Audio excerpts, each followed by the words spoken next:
네, 오늘은 마지막 나팔 소리가 울릴 때라는 제목으로 고린도전서 15장 51절부터 57절의 말씀을 함께 나누기 원합니다. 사람은 누구나 더 건강하게 더 오래 살기 원합니다. 그렇죠? 역사상 가장 넓은 영토를 가지고 있었고 가장 강한 권력을 가지고 있었던 왕을 2명 뽑으라면 아마 여러분들이 알렉산더 대왕과 진시황을 뽑을 것입니다. 그런데 이 2명이요, 다른 지역에 다른 시대에 살았지만 같은 생각과 같은 경험을 했습니다.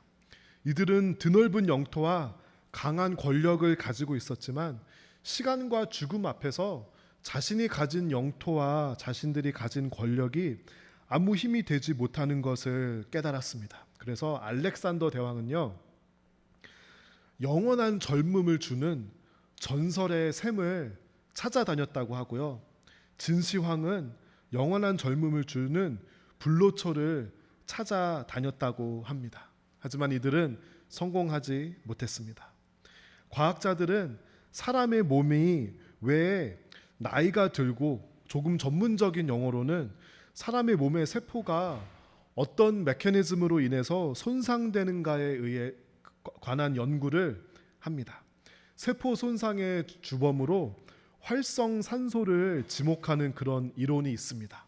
우리가 호흡할 때 산소를 마시죠. 활성산소는 무엇이냐면요, 산소 중에 보통 이제 전자, 일렉트론이 이렇게 쌍으로 있습니다. 페어로 있는데요, 자기의 쌍을 잃어버린 그 일렉트론이 하나가 있으면 얘가 굉장히 언스테이블해서 그 전자를 다른 물질에서 뺏어오려고 그래요. 그 전자를 뺏긴 물질은 또 언스테이블해지겠죠. 그런데 이 활성산소가 우리 몸 안에 있으면은 우리 몸 안에 있는 물질들 가운데서 전자를 뺏어오려고 하기 때문에 그 과정에서 이 활성산소로 인해서 우리의 몸이나 세포가 데미지를 입는다라고, 그것들이 쌓여서 노화가 진행된다라고 그렇게 이제 생각하는 그런 가설이 있습니다. 그래서 이 현상을 줄여주는 것이 대표적으로 엔타이악시던트, 보통 우리가 쉽게 말하는 비타민 이런 현상을 막아준다고 합니다. 그래서 활성산소가 두려우신 분들은 비타민을 많이 드시기 바랍니다.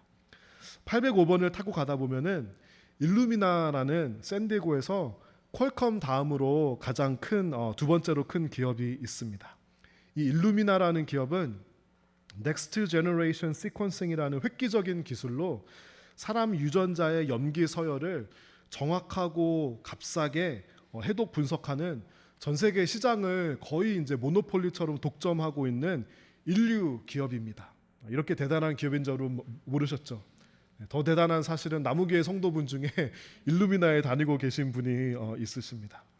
이 일루미나에서 이 많이 이렇게 시장 상용화시킨 NGS 기술을 통해서 밝혀진 중요한 정보 중에 하나가요, 사람이 암에 걸리는 이유가 오랜 시간 동안 쌓이고 쌓여진 유전자의 데미지 때문에 암이 걸린다는 그런 사실을 과학자들이 밝혀냈습니다. 유전자가 이렇게 분열을 하면서 거기에 정확하게 유전자가 카피되지 않으면서 데미지를 입게 되는데요, 이것이 일정 수준을 넘어가거나 특정 유전자의 그런 뮤테이션이 일어나면은 암이라는 그런 것이 발생하는 것입니다.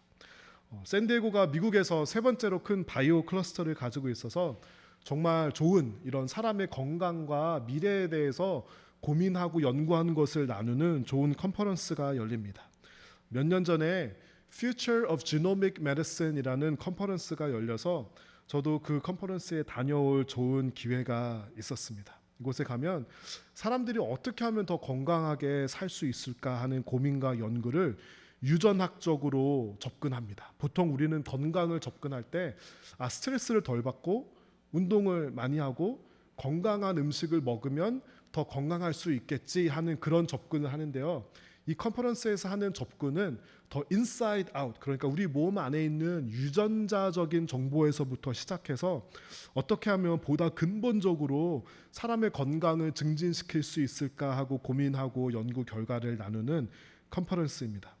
얼마 전에 그 CRISPR 진 에디팅이라고 흔히 한국말로 유전자 가위라고 불리는 이런 기술이 나와서 사람들이 많이 연구를 하고 또 실제 적용한 그런 사례들이 나오기 시작했습니다. 저는 아마도 10년, 15년 후에는 NGS나 이런 크리스퍼 같은 기술이 보편적으로 많이 사용되고 사람들에게 많이 알려질 것이라고 생각을 합니다. 저는 이 컨퍼런스에 앉아 있으면서 참 다양한 감정을 느꼈는데요.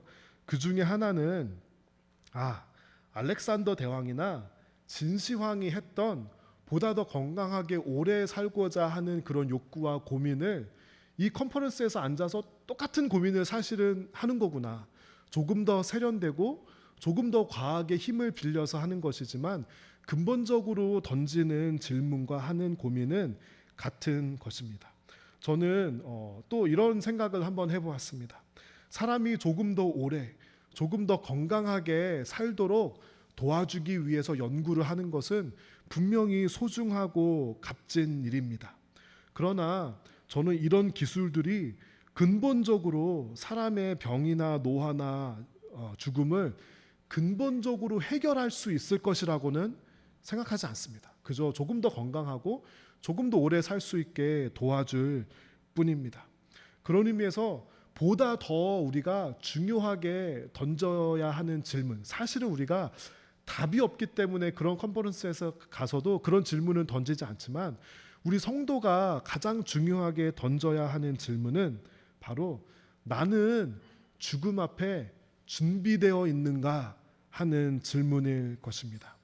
오늘 성경 말씀은요, 활성산소나 스템셀 또는 유전자 가위가 답을 줄 수 없는 보다 더 근본적인 우리의 인생을 향해 던져지는 질문과 그 질문에 대한 해답을 우리에게 제시하고 있습니다. 우리 51절 52절 다 같이 한 목소리로 읽어볼까요? 내가 여러분에게 비밀을 알려드리겠습니다. 우리는 다 잠잘 것이 아니라 변화될 것입니다. 마지막 나팔 소리가 울릴 때 눈 깜짝할 사이에 죽은 자들이 썩지 않을 몸으로 다시 살아나며 우리는 변화될 것입니다.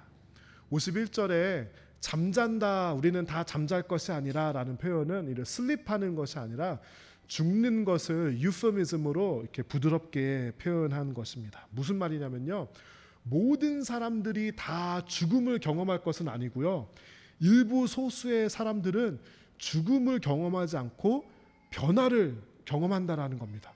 근데 그 변화를 언제 경험하냐면요, 마지막 나팔 소리가 울릴 때 죽은 자들이 썩지 않을 몸으로 다시 살아나면, 이미 죽은 사람들은 썩지 않을 몸으로 다시 살아나는 것을 경험하게 되고요, 죽음을 경험하지 않고 살아있을 때 마지막 나팔 소리가 울리는 것을 경험한 사람들은 살아있으면서 몸이 변화된다라는 것을 경험하게 될 것이라는 것입니다. 그러면 이 나팔 소리는 어떤 나팔 소리일까요?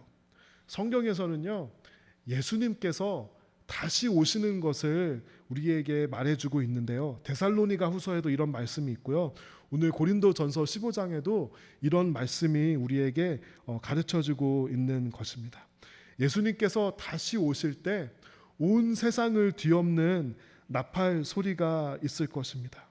예수님께서 천사들과 성도들을 데리고 다시 올 때 그때는 죽은 자들이 썩지 않을 몸으로 다시 살아날 것이라고 그렇게 우리에게 말해주고 있습니다. 여러분, 썩지 않을 몸, 그렇죠? 죽지 않을 몸.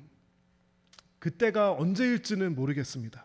그런데 그때도 사람들은 유전자 가위다, 스템셀이다 이런 것들을 열심히 연구하고 또 아마 그때는 상용화돼서 우리가 조금 더 건강하게 조금 더 오래 살 수 있을지도 모릅니다. 그러나 저는 근본적으로 사람이 겪는 죽음에 대한 정답은 그때도 없을 것입니다. 그런데요, 그때 살아있는 사람들은 새로운 몸으로 변화되는 것을 경험하게 될 것입니다. 얼마나 신기하고 얼마나 놀랍고 또 얼마나 감격스러웠을까요? 제가 갔던 The Future of Genomic Medicine 컨퍼런스에서 고민하고 꿈꾸던 그 미래를 성경에서는 그 미래가 올 것이다 라고 우리에게 알려주고 있고 약속해주고 있는 것입니다. 우리 53절과 54절 다 같이 읽어볼까요? 썩을 몸은 반드시 썩지 않을 몸을 입어야 하며 죽을 몸은 죽지 않을 몸을 입어야 합니다. 썩을 몸이 썩지 않을 몸을 입고 죽을 몸이 죽지 않을 몸을 입게 되면 승리가 죽음을 삼켜버렸다고 기록된 말씀이 사실로 드러나게 될 것입니다. 어느 곳에 가나 몸이 아프신 분들이 항상 있습니다. 병원에 가게 되면은 참 몸이 아픈 사람들이 많다는 것을 느끼게 됩니다. 어쩔 수 없이 사람이 살아가면서 일어나는 현상입니다. 사람이 왜 아플까? 이 질문에 100%는 아니지만 어느 정도가 유전학이 우리에게 알려주는 것이 있습니다. 이 유전적인 데미지는 확률 싸움이라고 볼 수가 있기 때문에 있습니다.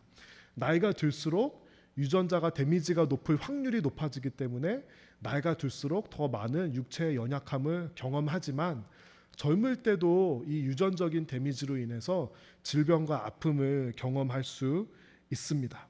저도 요즘에 운동을 좀 무리하게 하다가 햄스트링하고 어깨가 조금 아파요. 저는 오늘 말씀을 읽으면서 정말 기대하고 있습니다. 농구를 열심히 해도 피곤하지 않고 다치지 않고 아플 그럴 몸이 오고 있구나. 그런데 오늘 본문에서는요, 그럴 몸을 반드시 우리가 입어야 한다고 말합니다. 왜냐하면요, 우리가 하나님과 영원히 살려면은 이 몸을 가지고는 하나님과 영원히 살 수가 없어요. 그래서 새로운 몸을 가지고 살아야 하고 하나님께서는 그 몸을 우리에게 예비해 주셨다고 합니다. 저는 너무 궁금합니다. 어떤 생물학적인 메커니즘으로 썩지 않고 죽지 않을 몸을 하나님께서 만드셨을까? 저는 궁금합니다. 그 몸에는 혹시 활성산소가 없는 것일까? 모든 세포가 줄기세포, 스템셀로 이루어져 있을까? 아니면은 아마도 제 생각에는 저의 가설은 세포 분열할 필요가 없으니 유전적인 데미지가 없지 않을까? 이거는 저의 그냥 가설입니다. 그런 몸을 가지지 않을까? 저는 너무너무 궁금합니다. 그리고 이런 거를 연구하는 과학자들은 그 새 몸을 입고 그 메커니즘을 이해하게 됐을 때 얼마나 정말 감탄할 것입니다. 내가 연구하던 것의 답이 여기 있었구나. 그렇게 깨닫게 될 것입니다. 52절에서는요, 우리가 새 몸을 가지게 되면 승리가 죽음을 삼켜버렸다고 기록된 말씀이 사실로 드러나게 될 것이라고 그렇게 말하고 있는데요. 이 말씀은 이사야 25장 8절의 말씀을 인용한 것입니다. 우리 다 함께 이사야 25장 말씀 읽어보도록 하겠습니다. 하나님께서 영원히 죽음을 치워버리실 것이다. 주 여호와께서 모든 사람의 얼굴에서 눈물을 닦아주시고 자기 백성의 부끄러움을 온 땅 위에서 없애주실 것이다. 여호와께서 이같이 말씀하셨다. 하나님께서는요, 영원히 죽음을 치워버리실 것이고요, 사람들의 얼굴에서 눈물을 닦아주실 날을 준비하고 예비하고 계십니다. 하나님께서 그날을 선물로 우리에게 준비하고 계신 거예요. 그런데 왜 아직도 그날이 오지 않았죠? 좀 빨리 오셨으면 좋겠는데, 그렇죠? 왜 아직도 그날이 오지 않았죠? 왜 자꾸 우리를 기다리게 하시는 것이죠? 왜냐하면 마지막 나팔 소리가 울릴 때 아직 준비되지 않은 사람이 있기 때문입니다.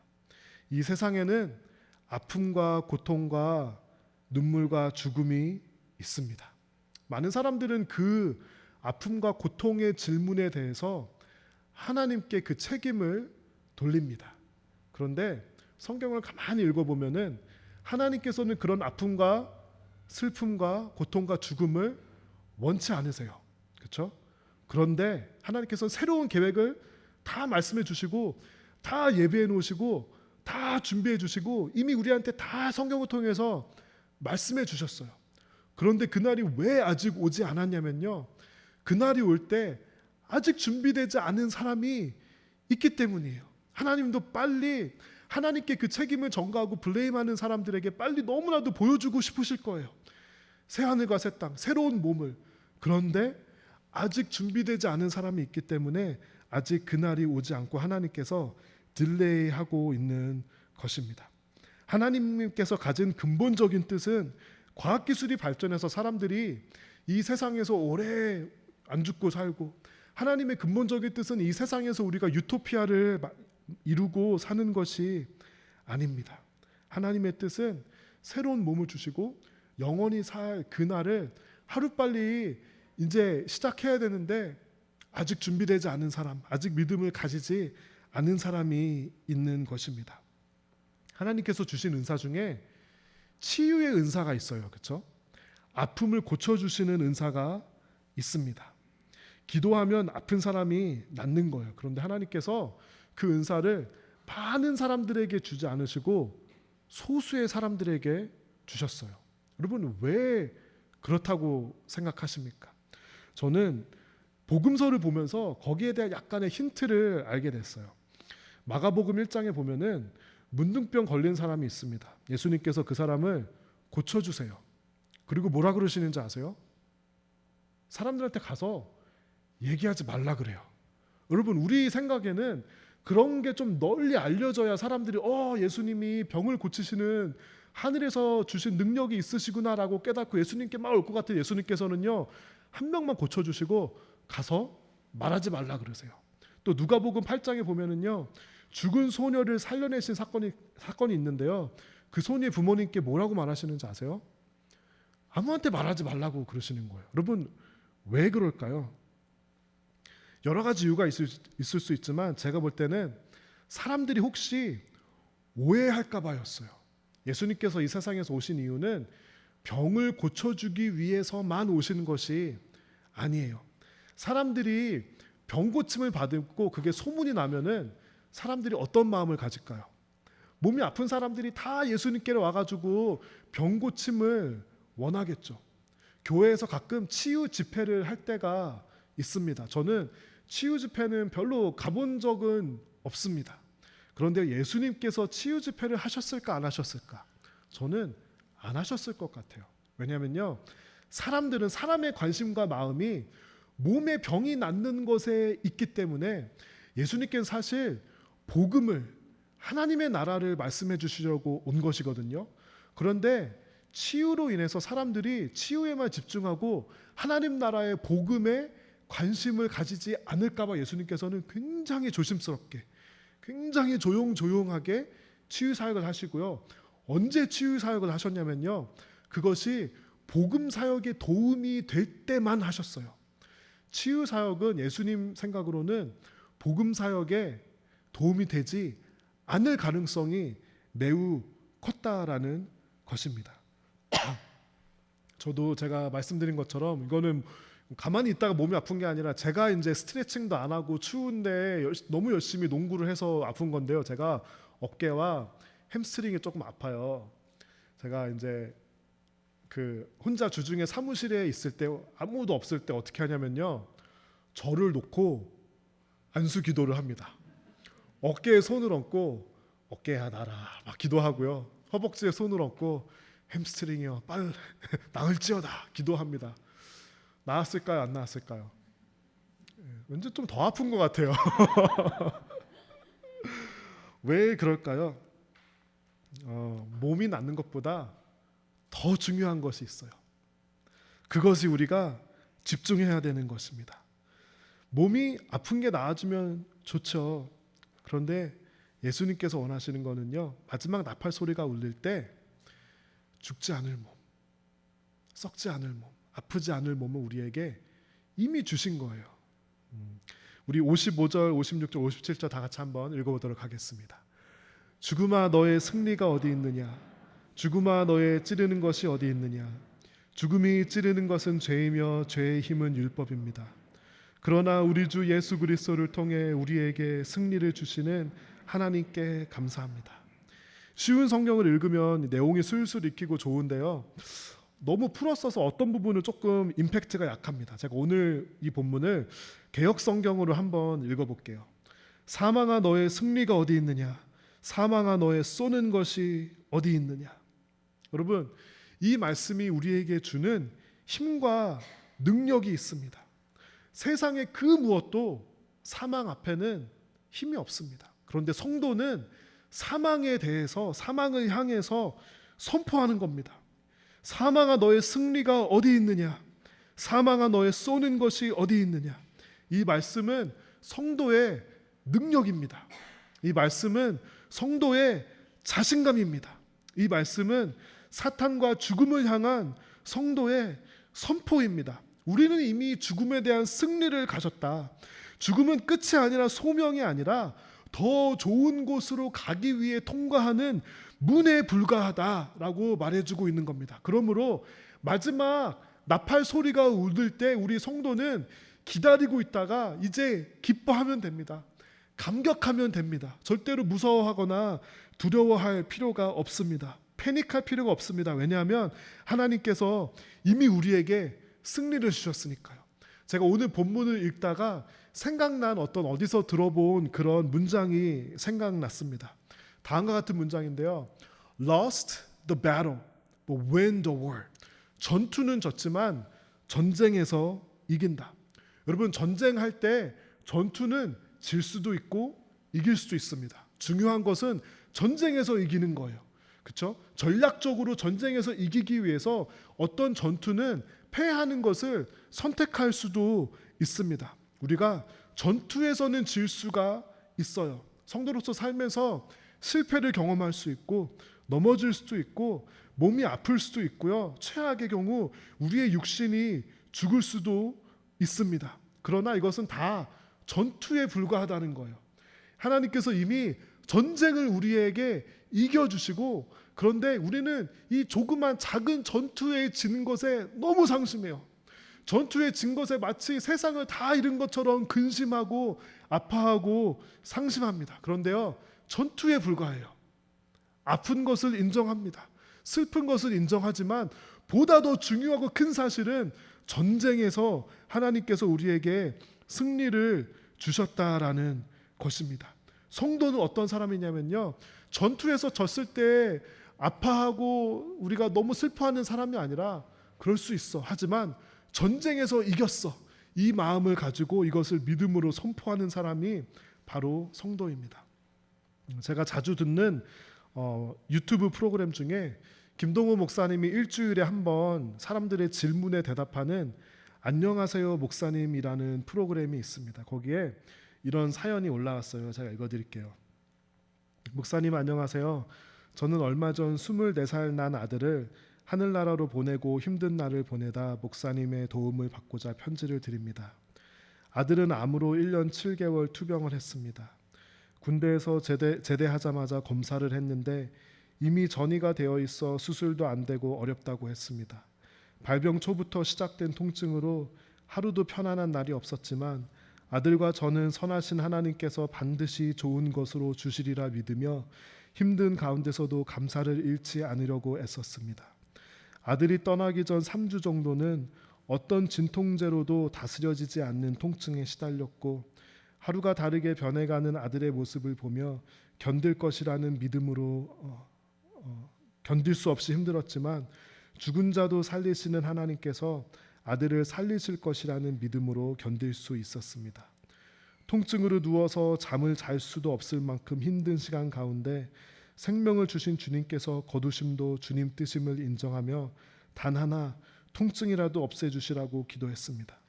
그런데 하나님께서는 아들을 데려가셨고, 아들은 호흡이 끝나는 순간까지 통증으로 의식을 잃을 만큼 고통스러워했습니다. 매 순간 하나님 말씀에 귀 기울이며 힘든 시간 기도할 수 있었기에 살 수 있었고, 저의 기도가 부족할지라도 함께 기도해 주시는 교회와 동역자들이 있기에 반드시 치유의 은혜를 베푸시리라 믿으며 아들의 상황을 보며 절망하지 않고 하나님을 바라보며 살 수 있었습니다. 집에서나 밖에서나 항상 다른 사람을 먼저 생각하던 착한 아이, 하나님께서 고쳐 사용하실 줄 믿었습니다. 그런데 이제 저는 어떻게 살아야 할까요? 어떻게 살 수 있을까요? 하나님이 부르시기 전까지 어떻게든 살아야 하는데 하나님을 부를 수도 기도할 수도 없는 지금 저는 어떻게 해야 할까요? 24살 난 아들을 잃은 부모의 고통, 우리가 감히 상상할 수 없는 고통일 것입니다. 자녀를 잃은 부모의 마음은 위로가 불가능합니다. 그런데 김동호 목사님이 이 상담에서 이렇게 말씀하시더라고요. 장례식에서 중요한 것은 나이가 아니다. 어떻게 죽었는가가 아니다. 정말 중요한 것은 지금 아들이, 이 사연을 보내신 분의 아들이 어디에 있는가이다. 눈물과 고통이 없고 영원히 사는 곳에 하나님과 함께 아들이 있는 것을 믿는다면 물론 인간적으로는 슬픔이 크겠지만 그 슬픔을 조금 걷어야 아들이 기뻐하지 않겠나. 그리고 이 마지막에 이 목사님이 이렇게 말합니다. 그 부모님의 아픔을 공감하고 이해하지만 이 죽음을 호상이라고 생각할 수 없을까요? 이렇게 말합니다. 좋은 죽음이라고 생각할 수 없을까요? 이렇게 믿음으로 도전합니다. 저는 그 말씀을 듣는데 정말 맞다. 정말 좋은 죽음이다. 이런 생각이 들었습니다. 하나님께서는 이미 우리에게 승리를 주셨습니다. 승리를 경험했는데 그 결과를 우리가 알고 있는데 과정을 불안해하는 사람은 없습니다. 그렇죠? 우리는 이미 결과를 알고 있어요. 몸이 다시 사는 것을 알고 있습니다. 저는 제가 아직까지는 장례를 주관해 본 적은 없습니다. 언젠가는 앞으로는 장례를 주관해야 할 때가 올 것이라고 생각합니다. 저는 굉장히 조심스러운 말이지만 장례도 일종의 어떤 문화적인 요소가 있지 않을까 생각합니다. 한국의 장례 문화는 굉장히 슬퍼하고 또 전문적으로 장례식 때 울어주는 사람이 있었습니다. 또 그게 돌아가신 분에 대한 예의라고 생각했습니다. 물론 사랑하는 사람을 더 이상 볼 수 없다는 것은 너무나도 슬픈 일입니다. 그러나 저는 우리 그리스도인들은 조금씩 이 장례 문화를 좀 바꾸면 어떨까 한번 생각해 보았습니다. 물론 유가족에게 위로가 필요하지만 하늘나라에 하나님 곁에 간 것을 우리가 알고 그것을 믿는다면 슬픔의 눈물과 기쁨의 눈물이 공존할 수 있는 장례식일 수 있다고 생각합니다. 장례식의 가장 강력한 단어는 여러분 무슨 단어인지 아십니까? 성도라는 단어입니다. 성도의 능력입니다. 여러분 혹시 제 장례식에 아마 여러분 중에 몇 분은 함께 하실 수 있으신다면 저를 임강영 목사라고 적어주지 마시고 임강영 성도라고 그렇게 적어주셨으면 좋겠습니다. 그리고요 제 장례식에 오실 분들이 계시다면 여러분 슬퍼하지 말아주세요. 기뻐해 주시고요.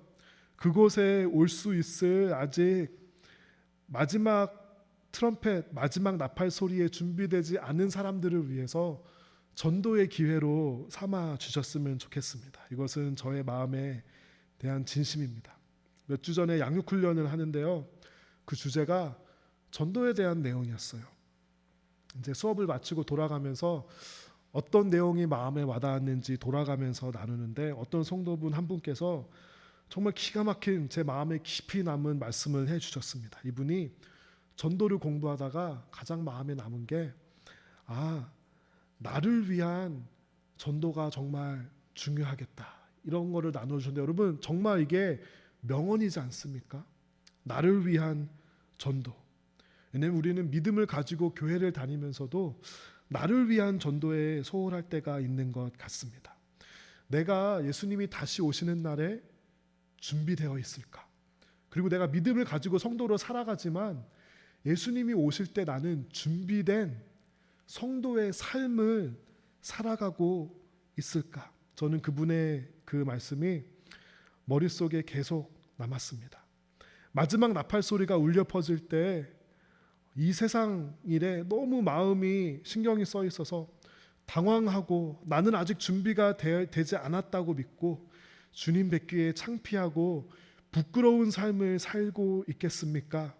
아니면 여러분의 믿음과 삶 둘 다 준비된 그런 삶을 살고 있으시겠습니까?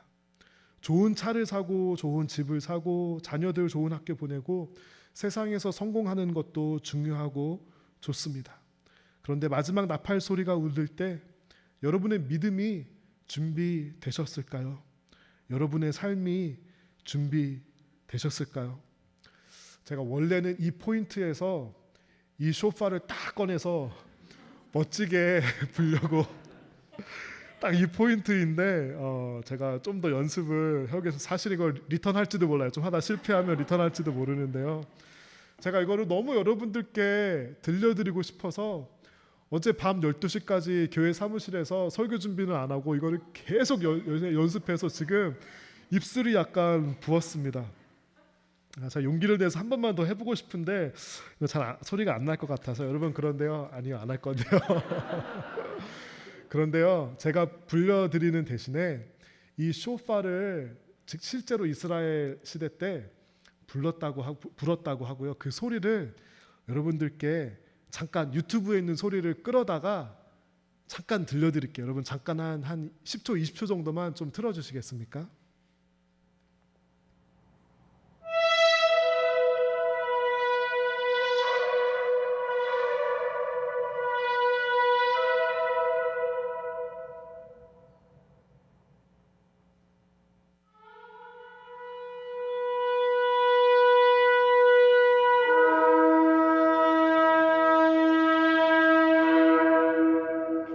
네, 멈춰주시고요.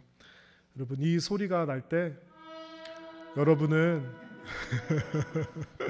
이 소리가 날 때 여러분은 기대하고 기다리던 것이 드디어 왔구나 하고 기뻐하시면서 준비되고 감사하고 감격한 마음으로 오실 예수 그리스도를 맞이하시겠습니까? 아니면 부끄럽고 어찌할 바 모르는 패닉한 마음으로 여러분의 마음이 그런 마음으로 예수 그리스도를 맞이하시겠습니까? 우리 이 질문을 여러분에게 던지며 오늘 설교를 마무리하겠습니다. 우리 찬양팀 나와주시고요. 우리 좀 빠른 곡인데요. 우리 하나님의 나팔 소리 천지 진동할 때 다 같이 일어서서 이 찬양 부르기 원합니다.